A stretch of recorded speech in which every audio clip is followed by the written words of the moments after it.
Bonjour à tous et bienvenue au nouvel épisode de podcast de Lana et Tricot. Nous sommes en boutique comme d'habitude et moi c'est Anna et j'espère que vous allez bien, que vous avez passé un bon mois de septembre. Ça a été mon cas, beaucoup d'activités donc on va parler un peu de tout ça et j'espère que vous préparez l'automne qui est là. À Grenoble on a depuis cette semaine un temps bien d'automne avec de la pluie enfin et d'ailleurs c'est pour ça que j'ai le nez un peu bouché parce que j'ai un peu d'allergie à l'humidité et du coup j'éternue, j'ai le nez un peu voilà, donc c'est pour ça que ma voix est peut-être un peu bizarre, donc je m'excuse. Donc je disais que le mois de septembre a été bien occupé parce que j'ai eu l'anniversaire de la boutique en tout début du mois, donc ça nous a donné pas mal de travail en boutique de après remettre tout, rentrer les nouveautés, rentrer les choses qu'on avait gardées de l'anniversaire. Donc un mois assez chargé, d'autant plus que après j'ai bossé le week-end d'après et le week-end encore d'après. Donc ça m'a fait un mois de septembre avec 3 semaines où j'ai bossé 6 jours par semaine. Donc j'ai beaucoup tricoté, mais mon temps de tricot n'était pas énorme. Mais j'ai quand même, vous allez voir, j'ai quand même fini des choses et j'ai quand même commencé pas mal d'encours. Donc je vais vous montrer tout ça. Aujourd'hui, épisode 100% tricot. Je vous présente aussi à la fin de l'épisode quelques nouveautés de la boutique, même si je pourrais pas tout vous présenter parce qu'il y a énormément de nouveaux trucs, mais quelques nouveautés de la boutique et aussi un patron qui était sorti pendant l'anniversaire. Donc comme je vous en ai pas parlé, je profite de l'épisode pour vous donner un peu plus de détails. Et ça, ce sera à la toute fin, comme ça, si ça vous intéresse pas, vous pouvez nous dire au revoir et nous rejoindre pour la prochaine fois. Pour les nouveaux, les nouvelles qui nous rejoignent, moi c'est Anna, je fais un podcast de tricot et ce podcast sort à peu près tous les mois, donc j'espère qu'il va vous plaire et que vous resterez avec nous pendant la durée de l'épisode. Donc c'est parti, je présente comme d'habitude ce que je porte et après on passe sur les projets finis, les projets en cours et les nouveautés de la boutique. Allez. Donc je porte un débardeur que j'ai tricoté je crois en 2019 si ma mémoire est bonne, ou 2020. Bref, Ravelry saura mieux nous dire que moi, mais je n'ai plus le nom de ce patron. De toute façon, et ça, petite parenthèse, je vous mets tous les liens de tous les patrons, de tous les laines, de tout ce que je dis, de tout ce dont je parle sous la vidéo. Comment retrouver les notes du podcast? Et vous avez sous la vidéo sur YouTube. Je crois que c'est pas accessible sur télé, sur téléviseur, mais vous pouvez le retrouver soit sur vos téléphones, soit sur vos tablettes, soit sous vos ordinateurs. Vous avez la vidéo et sous la vidéo il y a une petite flèche noire ou un plus. Vous cliquez dessus et vous avez tous les liens de tout ce dont je parle. Je sais que beaucoup d'entre vous le savez et vous êtes en train de vous dire oh Anna vas-y passe au contenu parce que voilà, nous on sait, mais j'ai eu pas mal de gens, notamment en boutique, qui sont plutôt récentes au podcast ou qui regardent le podcast même depuis longtemps mais qui ne savaient pas où retrouver ça. Donc je prends le temps au moins une fois par an de le redire. Comme ça tout le monde retrouve les notes, donc vous verrez, donc là je me ressouviens plus du nom, mais je vous le mets sous les notes du podcast, voilà, comme ça vous l'aurez. C'est un patron assez... Donc je ferme la parenthèse et je reviens à mon tricot. Désolée, je suis éparpillée. Mais ça fait longtemps que je tourne pas, donc j'ai tout ce que j'ai à dire dans ma tête et du coup il faut que ça sorte.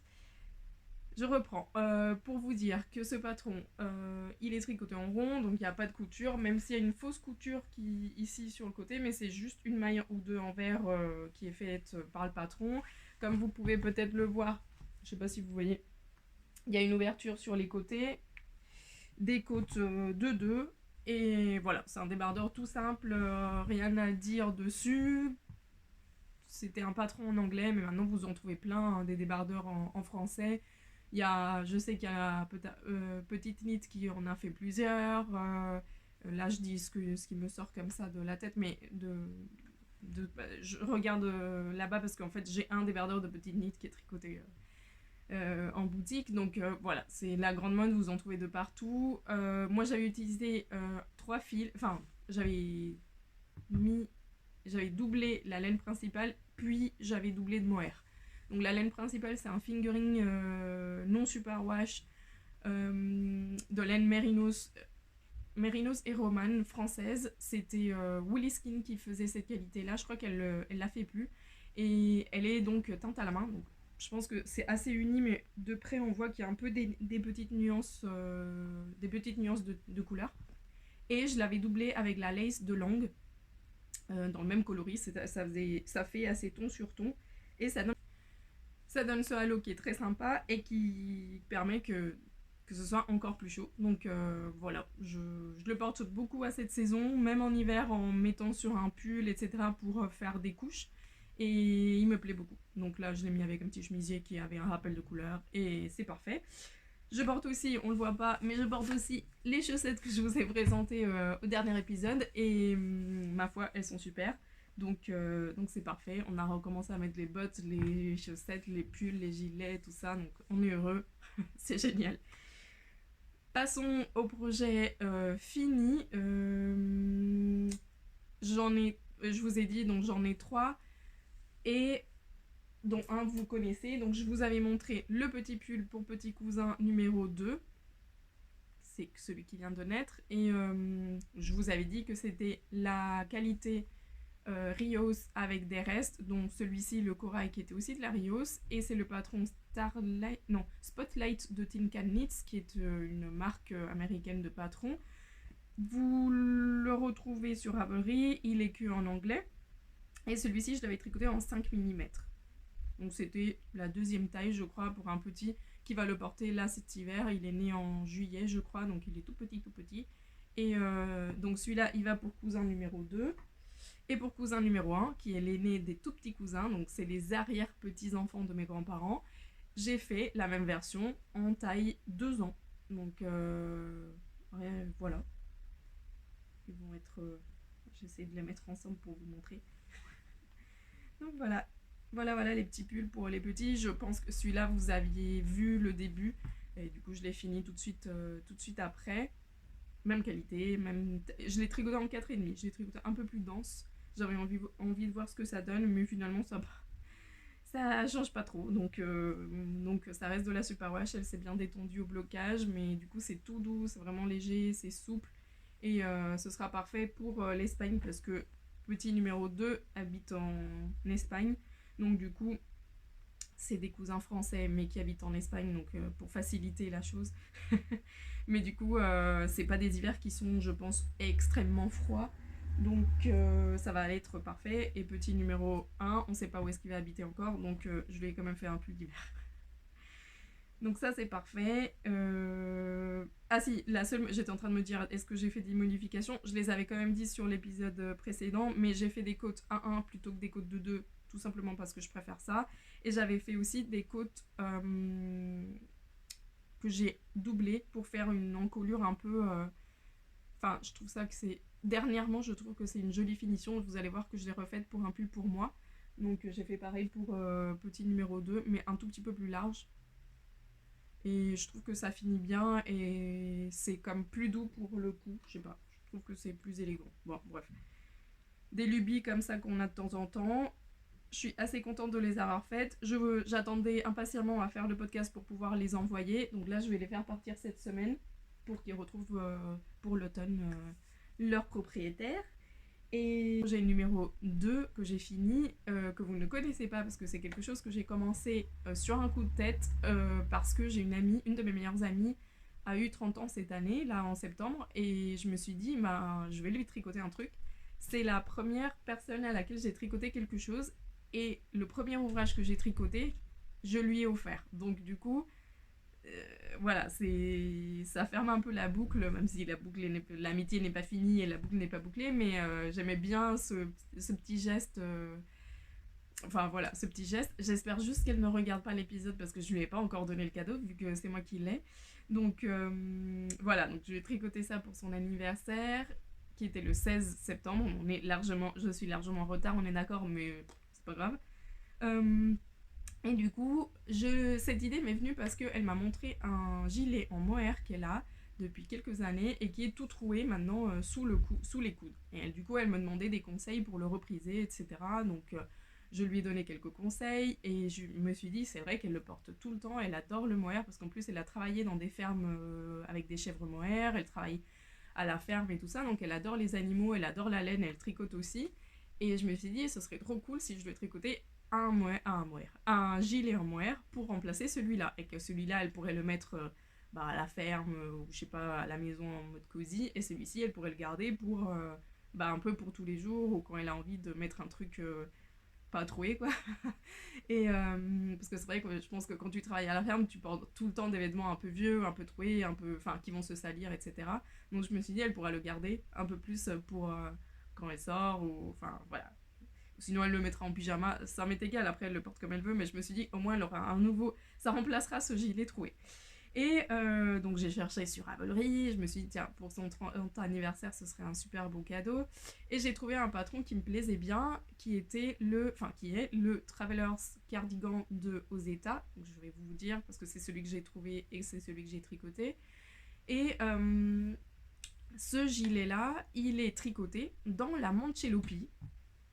Donc la Manchelopi c'est ceci, vous avez déjà vu de quoi il s'agissait, je vous en ai parlé plusieurs fois. C'est de la laine espagnole de la marque Wool Dreamers et c'est du mérinos espagnol. Donc c'est de la laine non filée. J'essaye de trouver le début pour vous montrer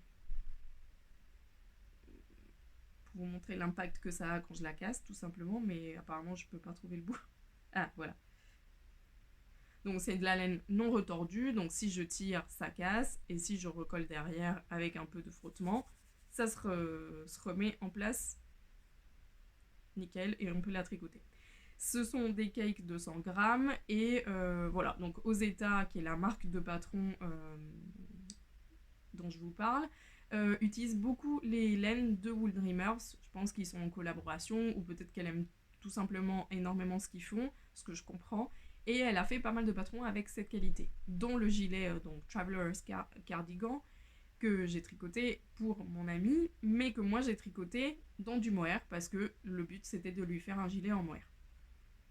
On en reviendra à ça tout à l'heure parce que je vais vous dire deux choses sur ça. Donc le voici, le Traveler's Cardigan. Je vais l'enfiler comme ça, vous le voyez peut-être mieux que si je vous le montre pas porté. Sachant que mon ami a exactement la même taille que moi, même tour de buste à peu près et tout ça, je me suis basée sur mes mensurations à moi pour le faire. Et comme vous pouvez le voir, bon là j'ai la manche de mon chemisier qui a remonté, mais comme vous pouvez le voir, il est trop bien. Je veux le même, je veux pas lui donner. Il est super, alors je l'ai tricoté pour la laine en mohair luxe de Lange, mon mohair préféré, le plus doux du commerce à mon sens. Dans ce bleu qui est un bleu jean qui ressemble beaucoup au bleu de son gilet troué, donc c'est pour ça que je l'ai choisi, et je l'ai mis en double, parce que c'est un gilet qui se tricote je crois en 6 mm. En tout cas j'ai utilisé la taille recommandée par le patron, donc je pense que c'est du 6 mm. Et c'est un gilet qui se tricote du haut vers le bas. Donc on commence par le dos, on tricote un peu sur le dos, on relève des mailles sur... Non, on relève des mailles. J'ai un doute sur ça. Oui, on relève des mailles ici pour faire les deux devant. Et les pattes de boutonnage sont faites en même temps. Donc les pattes de boutonnage comme ça, elles sont faites dans ce sens. Et vous voyez, c'est des côtes, donc si j'étire, voilà, on les voit. On tricote le corps, qui est tricoté d'une seule pièce, et après on relève des mailles pour faire les mailles des manches pour faire les manches. Il n'y a pas de diminution, donc c'est des manches droites, et qui sont légèrement resserrées au poignet, mais sans faire des grosses manches bouffantes qui sont gênantes et tout ça. C'est quelqu'un qui est beaucoup dans l'action, donc je me suis dit, c'est pas la peine que je fasse des manches grosses comme ça va la gêner. Et du coup qui sont resserrés après, je pense que les côtes c'est du 5, ouais, les côtes c'est du 5, donc le corps ça doit être du 6, et voilà, et après on relève parce que je vous le voyais, ouais, on relève les mailles pour l'encolure et on fait l'encolure. Vraiment très très simple à faire, très léger. J'ai utilisé 7 pelotes de mohair luxe, donc comme je vous disais tricoté en double, et la seule modification que j'ai faite c'est que je n'ai pas fait les boutonnières. Pourquoi ? Parce qu'en mohair, comme le mohair c'est pas du tout élastique, quand on fait des boutonnières, je trouve que ça, à terme, ça fait des boutonnières qui sont écartées, qui ne tiennent plus le bouton, etc. Donc ce que j'ai fait, c'est que je lui ai mis des pressions. Donc j'ai cousu des pressions. Si j'arrive à... voilà. Comme ça, ça fait... Elle pourra le fermer s'il a envie de le fermer. Et je vais coudre par-dessus les pressions pour pas qu'on voit le bouton. Des petits boutons en nacre que j'ai acheté. Oh. que je suis en train de faire tomber, c'est malin. Donc voilà, je lui mettrai des petits boutons comme ça, juste cousus par-dessus sur la patte de boutonnage pour que ça fasse déco, mais en même temps, parce que sinon je trouve que ça fait peut-être un peu bizarre.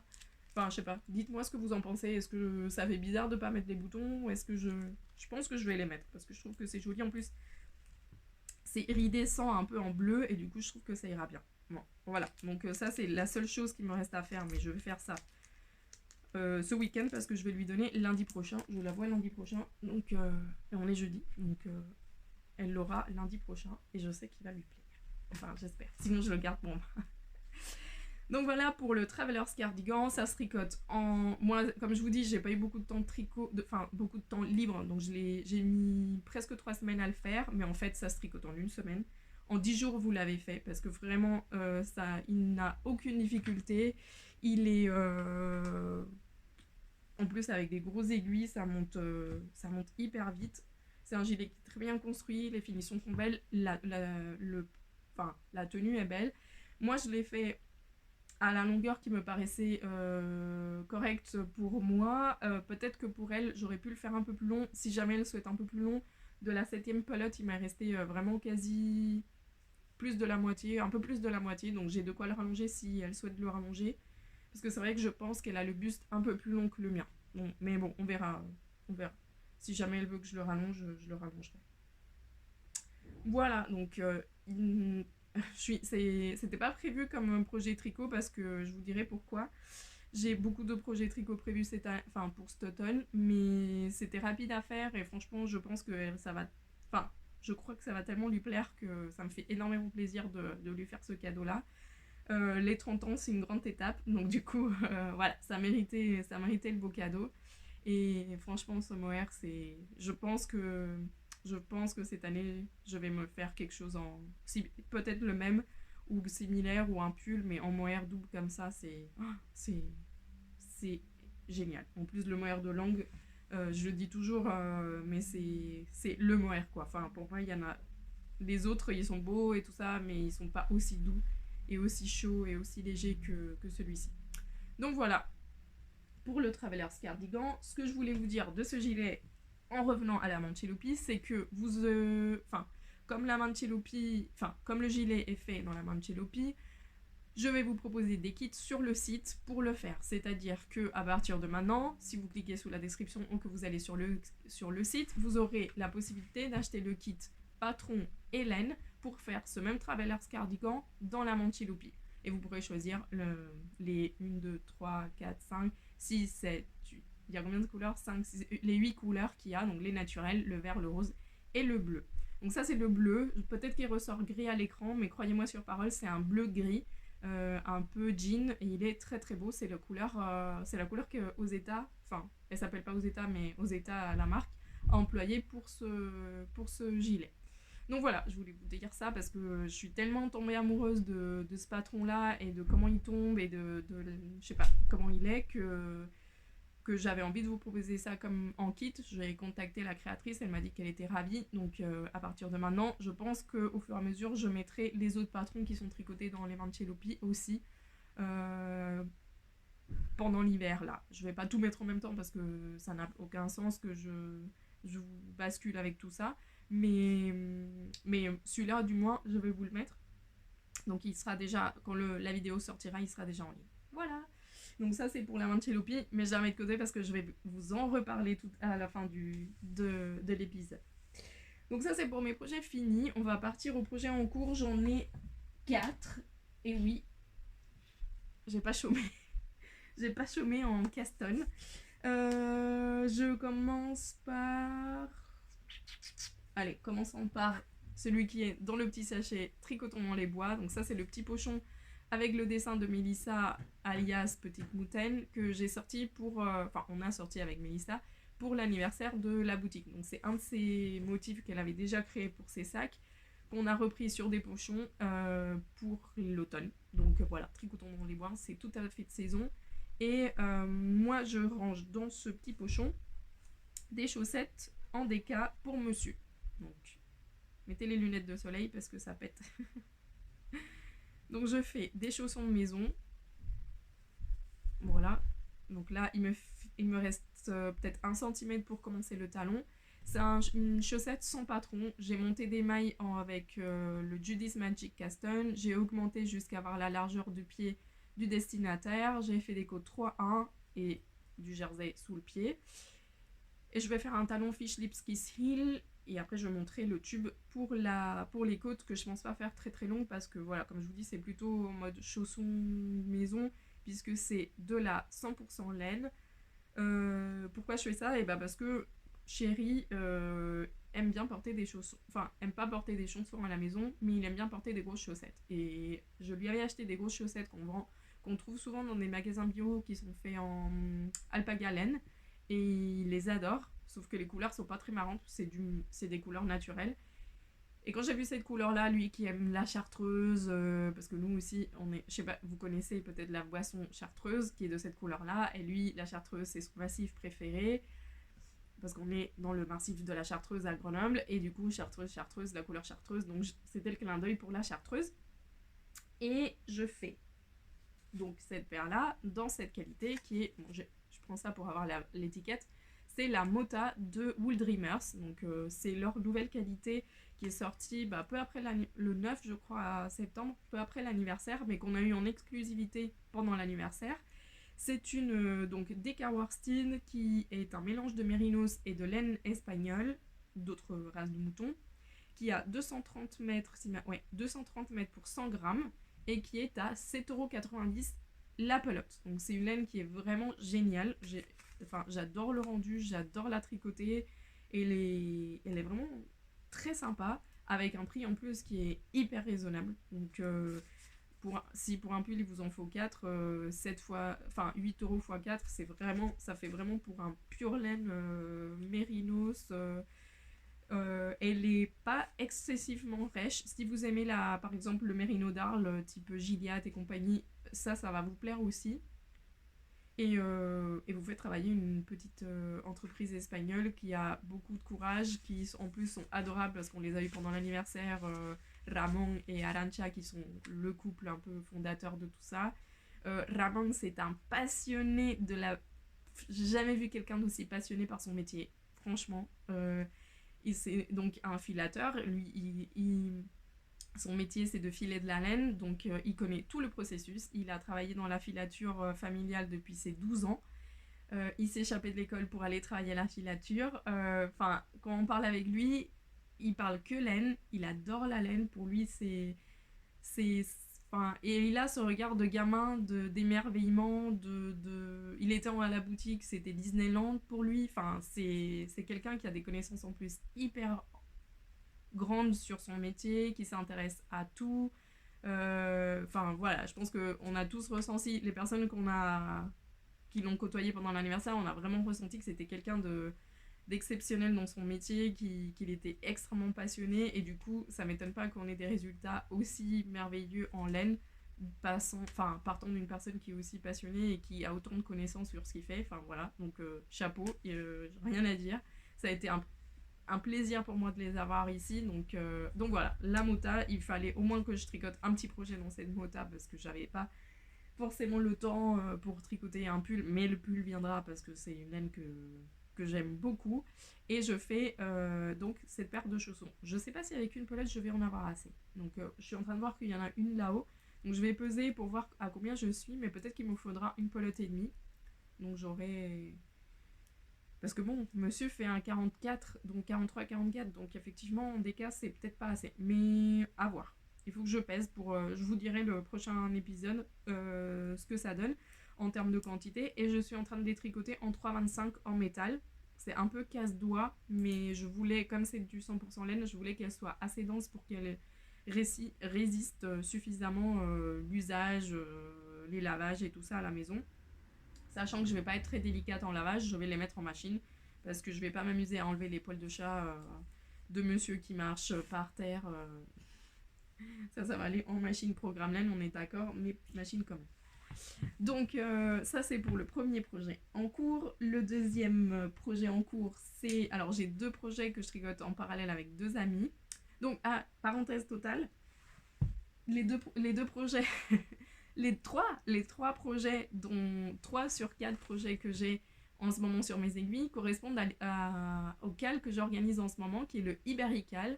Et c'est quoi le Ibérical? Si vous n'avez pas suivi sur Instagram, c'est un cal qui a commencé le 21 septembre et qui aura lieu tout l'automne jusqu'au 21 décembre, où je vous invite à tricoter des projets, peu importe le projet, des petits, des gros, plusieurs, un seul, ce que vous voulez. Franchement, c'est à vous de choisir.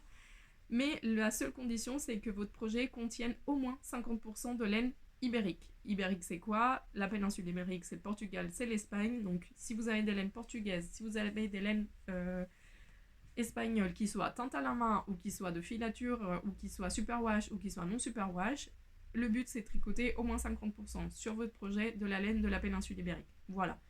Comment participer? Vous postez une photo sur Instagram en mettant le hashtag Ibérical, et comme ça, moi, le 21 décembre, je regarde le hashtag et je fais un tirage au sort de, je crois que j'ai dit 3 lots d'une valeur de 30 € chacun. Donc voilà, si vous avez envie de participer, même si vous n'avez pas envie de participer sur Instagram et tout, mais si vous avez envie de savoir qu'il y a plusieurs personnes qui tricotent de la laine espagnole en même temps, enfin espagnole et portugaise en même temps que vous, ben voilà, participez. Donc moi, mon premier projet pour l'Ibérical, c'est les paires des chaussettes. Moi je participe, mais j'aurai pas de prix malheureusement. Et mon deuxième projet, donc je disais que c'est un projet que je tricote en parallèle avec quelqu'un dans le cadre du cal ibérique. Je vous montre le pochon parce que ça, c'est les nouveaux pochons qu'on a reçus de Vovo et de Mondim qui sont dans ces tissus-là portugais. Celui-là, c'est Rosa Pomar elle-même qui me l'a offerte quand elle est venue pour l'anniversaire. Et du coup, je tricote, à part la laine espagnole, les milliers de poils de mon chat. Mais du coup, je tricote le pull de Noël. Je sais plus comment il s'appelle.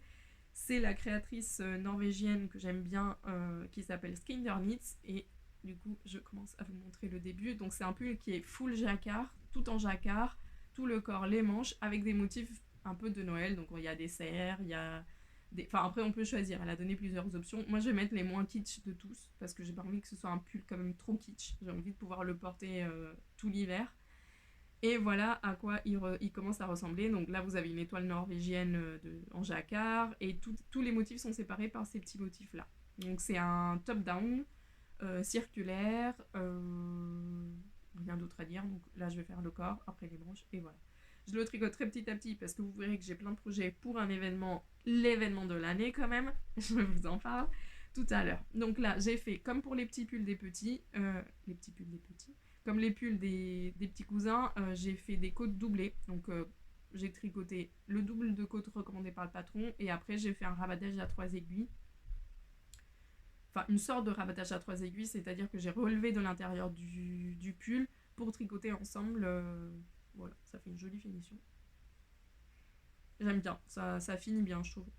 Donc voilà, et j'utilise la Mondim de Rosa Pomar, dont le coloris Bordeaux, qui est le 303. Donc Mondim 100% laine portugaise, chaussettes, fait par Rosa Pomar, enfin pas fait, choisi par Rosa Pomar, les couleurs sont magnifiques. Là c'est la teinte, ce sont des teintes qui sont teintes, ce sont des coloris qui sont teints sur la base marron, donc ça donne des chinés comme ça très profonds, très beaux. Et la couleur contrastante, c'est un truc qu'il y avait dans mon stage qui a pas d'étiquette, je sais pas ce que c'est. Voilà. Donc, je pense que j'ai largement ce qu'il faut, il y a quasiment 100 grammes là-dedans. Je sais pas ce que c'est une laine fingering cardée de brun dans un coloris grège. Voilà. C'est tout ce que je peux vous dire.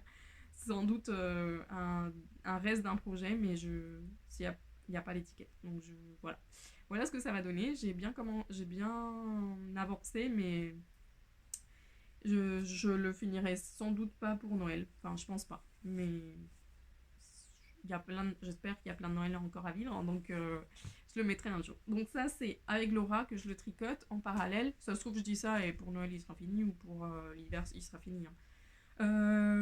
Et du coup, c'est ma deuxième participation à l'Ibérical parce qu'il y a plus de 50% de laine espagnole. Je pense pas que l'autre ce soit de la laine ibérique, enfin de la péninsule ibérique.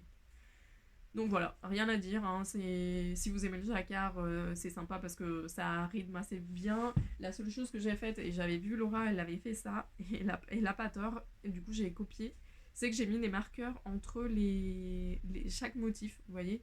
En plus ça fait guirlande de Noël, il y en a un qui est tombé. Donc j'ai mis plein de marqueurs parce que c'est vrai que je me suis trompée plusieurs fois et ça m'a un peu énervée. Enfin, un peu énervée. Je me suis trompée plusieurs fois et finalement j'ai plus détricoté sur certains rangs que tricoté. Donc je me suis dit, je vais copier Laura et je vais mettre les marqueurs parce que c'est vrai que la grille est facile, mais si t'as envie que ce soit un zéro cerveau, parfois bah, tu te laisses entraîner, t'as pas le repère et machin. Et du coup, j'espère que comme ça je me tromperai moins. Voilà, c'est le seul petit conseil à vous donner pour ce pull. Voilà, j'ai pas fait d'échantillon, donc on verra la taille si elle est bonne à la fin. Et mon troisième projet qui rentre dans le cal ibérique, c'est c'est dans de la laine teinte à la main par Justina de Felice Punto dans un sac collector qui est un sac que j'ai depuis que j'ai mon dîme en boutique. Il doit dater de 2017 celui-là et c'est des sacs qui font plus parce que maintenant ils les font dans les tissus comme je vous ai montré portugais avec des motifs. Donc celui-là c'est vraiment un collector total que je garde avec beaucoup d'amour. Et comme je vous disais, je fais un patron, donc de la laine teinte par Justina de Felice Punto. C'est son mohair. Et c'est un mohair teint à la main. Alors, je pense que vous allez rien voir, mais il y a des nuances un peu pétrole et bleu jean. C'est un très bel écheveau qui était solitaire dans une fois où j'avais eu en boutique du mohair. Et je l'avais gardé en me disant, j'en ferai un truc un jour. Ce jour est venu. Petite parenthèse pour vous parler des laines de Justina et pourquoi j'en ai plus trop en boutique. Et bah tout simplement parce que elle va avoir des soucis de santé, enfin des soucis de santé. Elle va se faire opérer, je peux pas vous en dire plus, je veux pas parler de sa vie privée, mais en tout cas elle peut pas assurer des commandes pour les boutiques. Donc elle va assurer ses laines pour elle-même pour sa vente directe, mais pour le moment elle ne pourra pas fournir en laine ses revendeurs. Donc on est en pause, nous revendeurs, d'avoir ces laines. Donc j'ai rentré d'autres marques de laine teinte à la main et du coup je vais un peu alterner entre différentes marques jusqu'à ce que Justina me dise que c'est bon pour elle.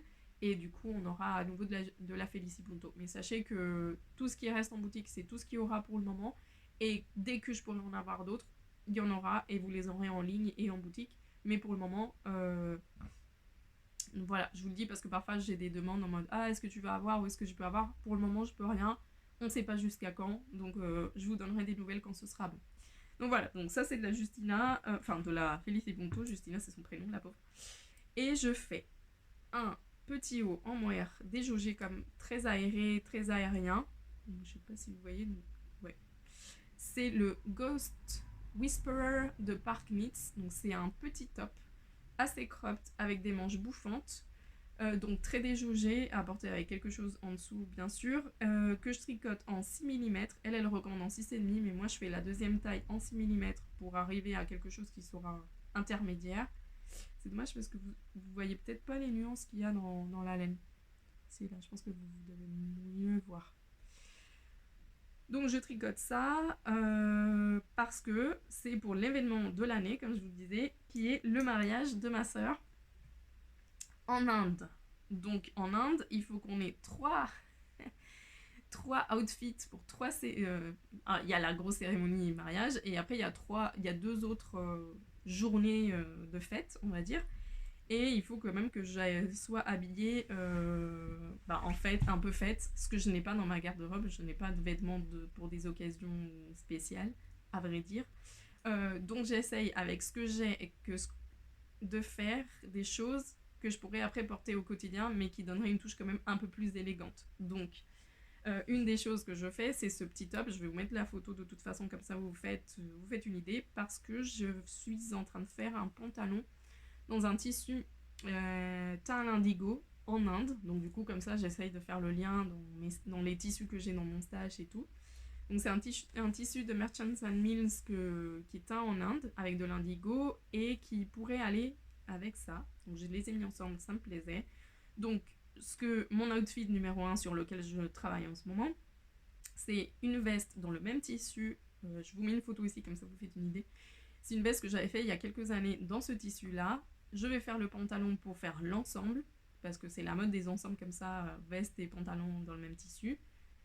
Et du coup je pensais mettre un chemisier blanc mais ça fait pas, enfin voilà. Donc ça, j'ai trouvé ça dans mon stage qui pourrait aller. Donc je vais avoir cette petite blouse en dessous et un débardeur crème ou blanc en dessous. Ou noir, à voir ce qui sera le plus joli. Ça, je l'achèterai à la toute fin parce que je vais pas me faire un débardeur. J'aurai pas le temps et j'ai pas. Enfin voilà. Et puis ça me servira après pour l'été. Donc c'est mon outfit. Désolée, il y a des gens qui passent et ça fait deux. C'est mon outfit numéro 1. Ah, j'ai du moire dans la bouche. C'est mon projet pour mon outfit de la première journée. J'ai déjà en tête l'outfit pour le jour de la cérémonie. Donc j'ai le tissu, mais j'ai pas encore décidé si je fais une jupe ou une robe ou machin. Donc ça, c'est en cours. Et je n'ai aucune idée pour l'outfit numéro 3, mais on verra. C'est pour le mois de janvier, donc j'ai du temps, mais il faut pas non plus que je m'endorme parce que ça va venir assez vite et que comme je veux tout faire à la main ou quasi, il faut que je prévoie d'avoir du temps libre, ce que en ce moment je n'ai pas eu. Ceci dit, ça avance assez vite. Je l'ai castellé il y a pas hier mais avant-hier, donc pour le peu que j'ai tricoté, ça avance quand même assez vite. C'est un bottom-up, donc là on commence par le corps et après on va séparer pour tricoter le devant, après le dos. J'imagine qu'il doit y avoir un rabattage à 3 aiguilles et après on relève les mailles pour des manches. Donc c'est des manches courtes un peu bouffantes. Et je trouvais ça sympa. Donc voilà, mariage en Inde, je vais vous en parler jusqu'à ce que vous soyez ennuyés de tous ces outfits. Mais moi ça me tient à cœur, j'ai envie de me faire plaisir. Et du coup ça prépare aussi le mariage dans ma tête, le voyage en Inde. Enfin voilà, ça va être cool. Donc mariage et participation numéro 3 à l'Ibérica. Donc ça c'est mes 3 petits projets. Mon dernier projet, c'est un projet à très long terme que je fais avec Juliette parce qu'on s'est rendu compte qu'on a des goûts extrêmement similaires, voire les mêmes. Donc si vous venez en boutique et que vous voyez qu'on est habillé un peu de la même façon, c'est pas parce qu'on est uniformisé, c'est parce qu'on a les mêmes goûts. Et en parlant un jour, on s'est rendu compte qu'on était toutes les deux amoureuses de ce patron. Alors, est-ce que j'ai une bonne photo? Ouais, c'est cette écharpe-là que je vous avais déjà montré lorsque le patron était sorti dans le pom-pom numéro 38. Je crois qu'il me reste un numéro, enfin un magazine encore en stock. Donc c'est le numéro 38 de pom-pom. C'était l'automne de l'année dernière, je crois. C'est pas marqué? Non. Ah si, automne 2021, donc un an. Et moi j'avais adoré cette écharpe en me disant je la ferai un jour, blablabla. Ce jour est venu aussi. Avec Juliette, on la tricote. Donc, je vais vous montrer une photo. Bon, là, je vous montre le patron, mais il n'y a pas d'indication sur le patron. Donc, voilà à quoi elle ressemble. Et je lui ai dit à Juliette, mais attends, moi j'ai plein de restes de mohair à la maison. Ça se trouve, avec tes restes et les miens, on peut faire un truc sympa. Et on achète juste la couleur de base et comme ça on pourra la faire. Donc on s'est dit ok, nickel. On a séparé, on a fait des petits pelotons dans les mohair qu'on avait en commun, elle et moi. Désolée, ça fait du bruit de plastique, mais c'est pour vous montrer. Donc on a forcément pas les quantités, on voulait que ça reste dans les mêmes couleurs à peu près que le modèle, mais on n'avait pas forcément des quantités pour les faire exclusivement dans les couleurs. Donc on a fait une sorte de camailleux qui va du vert kaki, beige et violet. Donc voilà le camailleux qu'on a obtenu. Je suis contente parce que ça ira avec mon manteau. Donc ça c'est le camailleux qu'on a obtenu pour les mohair. Donc Juliette elle a tout bobiné pour faire des petits pelotons pour chacune dans les couleurs qu'on avait choisies. Et par contre pour la base noire, on n'a pas pris la même chose. Elle a pris de la Bio Shetland en coloris anthracite. Et moi j'ai pris un coton mohair de chez Katia. Ah dommage, j'ai pas l'étiquette. C'est la mohair coton. Voilà comment je range mes projets. Aïe aïe aïe. Voilà. Bon après c'est un truc qui fait beaucoup de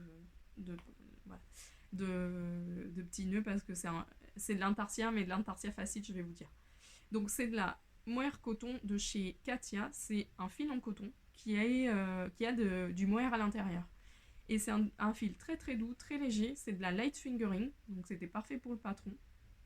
parce qu'eux ils travaillaient plutôt en lace late fingering, donc c'était ce qu'il fallait.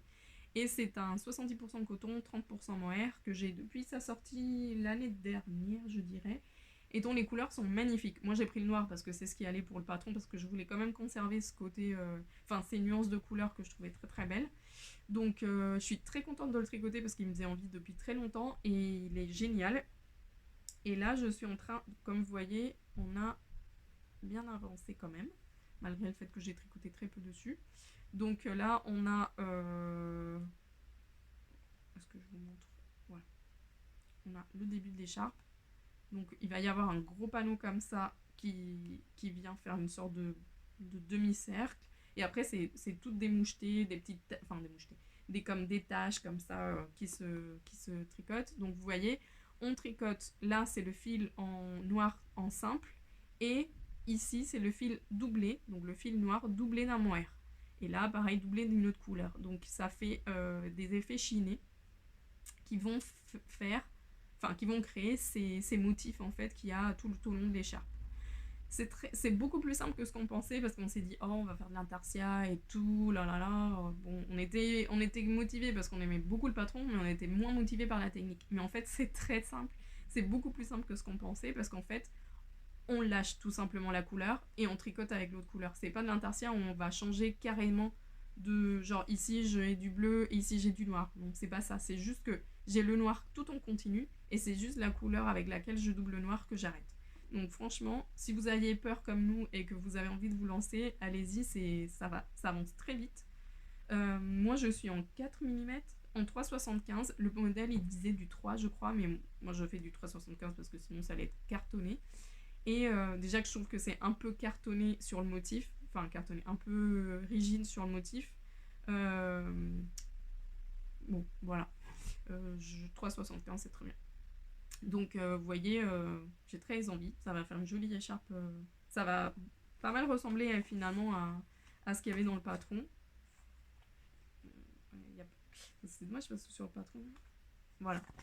Vous voyez maintenant peut-être mieux à quoi je veux dire. Donc vous voyez, ça fait des mouchetés comme ça, des taches, des formes un peu asymétriques. C'est très sympa. Donc la seule chose dont je voulais vous parler, c'est que pour ce projet, j'ai décidé de tester les nouvelles aiguilles de Knitpro, les Mindful. Donc ce sont des nouvelles aiguilles en métal de chez Knitpro qui ont une particularité pour les aiguilles, c'est qu'elles sont en métal très similaire au Xiaogu, et elles sont plus pointues que les Knitpro en métal classique, aussi bien les Nova ou les Zing, etc. Elles sont beaucoup plus pointues, mais pointues agréables. Pas pointues, ça pique et ça me trouve doura comme l'écharpe, ce qui est mon cas avec l'écharpe d'ailleurs, mais pointues, je pique bien dans les mailles, quoi. Donc très très agréable pour l'aiguille, je suis hyper contente. Et après, j'ai aussi testé, je suis en train de tester aussi pour vous et pour moi, les nouveaux câbles Mindful. Donc ce sont des câbles qui ont, comme les Xiaogu aussi, un petit fil en métal qui est recouvert de plastique. Ici, ils ont décidé de recouvrir de plastique vert, parce que c'est la couleur de la collection, c'est un bleu vert turquoise. Et dans la collection Mindful, il y a deux types de câbles. Il y a les câbles fixes, donc les câbles comme les câbles Knitpro, comme les câbles Xiaogu qui ne bougent pas. Et il y a les câbles Swivel 360, donc avec la technologie de l'embout qui tourne. Donc là, vous le voyez peut-être pas, mais moi là, j'ai l'embout ici, là où le câble se connecte à sa partie métallique. En fait, il tourne.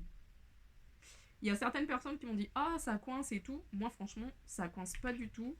Ça circule très très bien sur l'aiguille. Là, vous voyez, je n'ai aucune... Alors, après, je me dis, est-ce que ça coince pas aussi sur certaines épaisseurs de laine? C'est une possibilité. Mais est-ce que ça se coince pas aussi parce que certaines personnes ont tendance à faire ça? Et bah, effectivement, ça coince, mais ça va coincer, j'ai envie de dire, sur toutes les aiguilles. On peut pas pousser les mailles sur l'aiguille circulaire en gros paquets comme ça. Il faut les pousser par petits bouts. Et là, ça circule parfait. Ça ne... Bon, enfin, vous voyez, ça circule... Moi, j'ai... En tout cas, le peu d'expérience que j'ai eu avec ces aiguilles a été ultra positif. Le fait que ça tourne, c'est génial parce que ça évite des entortillements et ça évite d'avoir le câble qui se met dans tous les sens. Et Juliette, elle est en train d'utiliser exactement les mêmes aiguilles mais avec le câble fixe et elle en est très contente aussi parce qu'elle me dit même s'il ne tourne pas sur lui-même, il est déjà plus souple et il tournicote déjà moins que le câble en plastique traditionnel, donc elle en est très contente aussi. Donc voilà, je voulais faire le retour aussi par rapport à ça. Pour les restes de mohair, c'est des restes de différentes marques, différentes. Il y a beaucoup de mohair luxe pour ma part et de lace, ça en est de la mohair luxe par exemple. Mais il y a d'autres choses. Le vert là par exemple, ça c'est de la maison Corlaine et c'est du Surya Alpaga. Donc vous voyez, on a vraiment fait avec les restes qu'on avait et ça va être parfait parce que les couleurs, je pense qu'elles vont être sympas. Après, ça va être un peu le casse-tête de voir où on met les couleurs et comment on fait progresser les couleurs. Mais là, je pense que chacune va faire un peu à sa sauce. Moi, je pense que je vais faire une sorte de dégradé. Je pense que je vais commencer par les couleurs un peu terre, verte et tout ça. Et je vais aller en dégradant sur du bleu et sur le violet. C'est un peu l'idée que je m'étais faite. Mais peut-être que ça évoluera et que ça deviendra autre chose après. Petit épisode, je voulais vous parler de 2 nouveautés en boutique. Allez, 3 nouveautés en boutique si j'ai le temps, mais sinon 2 principales. La première, et comme ça je parle de la Manchilupi et je finis avec la Manchilupi, c'est que avec la Manchilupi, pour l'anniversaire de la boutique, j'ai contacté Audrey de Yarnflex pour voir si elle voulait nous faire un beau châle rapide à tricoter et pas très consommateur de fil, de façon à ce que ça reste un châle et un kit avec un prix très abordable pour tous. Et je lui ai proposé de faire un châle léger, tricoté, qui se tricote rapidement et qui soit fait dans la Manchelopi et qui utilise 2 cakes de Manchelopi pour que ce soit pas trop, voilà, comme je vous dis, que ce soit dans un prix que tout le monde ou quasiment tout le monde puisse se le permettre. Le kit il revient à 22,30€ de mémoire, donc vous voyez c'est vraiment hyper raisonnable. Et avec ça, vous avez le patron et la laine pour faire ce super beau châle qui est un châle étole en vrai. Je vais le porter. Qui est quand même assez long, mine de rien. Et qui est très douillet et que je pense beaucoup d'entre vous avez craqué et vont pas regretter parce que c'est un châle qui va être parfait pour l'hiver. Il peut se porter en écharpe, il peut se porter sur les épaules, il peut se porter comme vous voulez. C'est un châle qui se commence par une pointe. Vous intégrez le motif qui est un motif de demi-brioche avec des petites torsanes. C'est très facile à faire. Et après, vous intégrez au fur et à mesure du jersey. Voilà, donc la partie jersey. Vous continuez tout droit, donc il est modifiable à souhait, dans le sens où si vous avez plus de laine ou vous voulez le faire plus long, vous pouvez. Et après, vous allez diminuer de l'autre pointe pour finir le châle. Donc, comme je vous dis, il est fait avec 2 cakes de Manchelopi. Vous pouvez, donc les kits sont déjà en ligne depuis l'anniversaire, parce que c'est un châle qu'on a sorti pour l'anniversaire, comme les Wool Dreamers venaient pour l'anniversaire, c'était ce que j'avais envie de proposer comme kit. Et vous pouvez choisir la couleur que vous voulez. Donc vous allez sur le kit, vous choisissez votre couleur et vous avez votre patron. Donc il est vraiment très sympa. Et je voulais vous montrer une autre version qu'une autre cliente a faite. Donc celle-ci, c'est Adeline qui l'a fait. Coucou Adeline. Et là, je vais vous montrer la version de Natacha, parce que Natacha a testé ce patron et elle a eu la bonne idée de rajouter deux fils de lace de langue, donc un fil, du mohair et soie, pour créer un chiné. Donc elle a utilisé exactement la même couleur que pour celui que je porte, mais elle a doublé avec du mohair et soie dans un coloris un peu vieux rose, et ça lui donne un très joli chiné. Ça fait du coup un châle un peu rosé, et il est très très sympa aussi. Il est un peu plus grand que celui d'Adeline, mais parce qu'Adeline, je pense qu'elle tricote aussi un peu plus serré comme moi. Donc il est très sympa aussi. Vous voyez, donc si jamais vous avez envie de le doubler avec un petit mohair, ça peut être ultra sympa aussi. Là, elle a décidé de le mettre en double fil, parce que je pense que c'est peut-être dit que la couleur ressortirait plus. Mais si par exemple vous le faites en écru et que vous le doublez d'un mohair écru, ou rose, marron, ça peut être très très joli aussi de faire ton sur ton et d'apporter un tout petit peu plus de poils. On sent qu'il est un peu plus lourd que celui-ci qui ne pèse que 200 grammes, mais il est génial aussi. Donc voilà, c'était pour vous montrer un peu les 2 versions que j'ai en boutique et vous montrer le joli châle qu'Audrey a préparé pour l'anniversaire. Dans les 2 autres nouveautés que je voulais vous montrer, il y a aussi, donc pour l'anniversaire, il y a Rosa Pomar, il y a Wool Dreamers et il y a les garçons de El Robledal de la Santa, qui sont des éleveurs de chèvres mohair et aussi des teinturiers de laine. Il y a quelques années, ils ont sorti une base, oui, peut-être quelques années maintenant, une base avec leur propre mohair, parce que c'était quand même leur objectif de base, de créer de la laine avec la laine de leur chèvre mohair. Et ils ont fait une qualité qui est 50% mohair espagnol de leur chèvre et 50% mérino espagnol. Donc c'est du non-superwash et c'est du 400 mètres pour 100 grammes, mais c'est un 400 mètres qui gonfle bien. Et du coup, c'est du teint à la main par Jackson, qui est un des éleveurs. Et c'est une base qu'on a mis en ligne, donc c'est pour ça que je vous la montre aussi, parce que comme ça, vous pouvez aussi la voir en ligne et l'acheter si elle vous fait envie. Et c'est une base qui tricotée donne un effet très léger et légèrement poilu. Donc on la voit comme ça, on dirait que c'est une laine classique, voilà. Mais une fois tricotée, on voit un peu le halo, mais très légèrement. Mais une fois tricoté, le halo il ressort vraiment. Mais c'est pas non plus un mohair comme un mohair essoie classique, comme je vous ai montré sur le gilet. C'est pas du tout aussi poilu. C'est vraiment un 50-50 et il est génial. Il vous a beaucoup plu pendant l'anniversaire parce qu'ils ont apporté 2 châles et un pull tricoté, donc vous avez pu voir à quoi ce que ça donnait, et du coup elle est vraiment très douce, elle est vraiment très agréable, et on garde quand même ce petit côté mohair. En plus, les chèvres de mohair de Jackson et David qui sont toutes mignonnes, elles ont tout un prénom, ils les reconnaissent toutes, enfin c'est vraiment un élevage hyper traçable, hyper... Il n'y a pas... Enfin, il n'y a pas des animaux plus sains, plus heureux que leurs chèvres. Vous pouvez aller les voir, les petites chèvres, sur leur compte Insta. Et franchement, c'est à tomber amoureux de ces petites chèvres, qui sont d'ailleurs des chèvres d'origine française, parce que en Espagne, apparemment, ils nous racontaient qu'il n'y avait pas beaucoup d'élevage de mohair comme ça pour la laine, etc. Et ils sont venus en France pour acheter les premières chèvres, pour les ramener en Espagne et pour commencer comme ça leurs élevages. Donc c'est pour ça que leurs chèvres, elles ont toutes des prénoms français. Donc il y a Henriette, il y a Charlotte, enfin voilà. Et c'est pour le clin d'œil de fait que les origines de ces chèvres à eux sont françaises. Donc du coup, tout est lié, et du coup ça faisait une belle... métaphore avec aussi ma vie. Moi, je suis d'origine franco-espagnole, donc du coup, c'était les chèvres qui sont françaises mais qui habitent en Espagne. Enfin, c'était un peu marrant. Donc, j'étais encore plus contente de les avoir à l'anniversaire. Donc, je voulais vous montrer ça que Juliette a mis en ligne. Et je voulais aussi vous montrer une nouveauté que j'ai mise là. Bon, voilà, elles sont là, la Terra. C'est la Terra de Rosarios 4, donc pour rester dans la thématique ibérique, c'est une qualité dont je suis tombée amoureuse cet été quand j'ai reçu leur nouveauté et leur laine d'hiver. C'est une Deka worsted, non, plutôt worsted d'Aran, mais on pourrait aller sur des échantillons Deka. C'est un 100% mérinos non superwash, donc pour vous, les personnes qui voulaient garder que du non superwash, ou pour vous, les personnes qui voulaient tenter le non superwash, mais qui vous avez peur que ça gratte, etc. Là, on est dans un bon compromis, parce que c'est vraiment une laine très douce, qui est pas superwash, qui reste du mérinos pour garder aussi l'accessibilité en termes de douceur, et qui est en cake de 100 grammes. Donc là, je vous montre l'échantillon. Et c'est comme ça que je suis tombée amoureuse de la laine, non seulement parce que les couleurs me paraissent des couleurs à tomber, parce qu'elles sont chinées, et moi, tout ce qui est chiné, j'adore, mais aussi parce que quand je l'ai tricoté, j'ai trouvé qu'il y avait une super définition de maille, que ça pouvait faire des super beaux gilets à torsade, des bonnets à torsade, etc. Que c'est des formats de 100 grammes, donc parfois c'est avantageux, surtout pour les plus grosses laines, je trouve que c'est mieux. Et donc eux, ils la recommandent en 4,5, c'est ce que j'ai dû faire moi pour mon échantillon.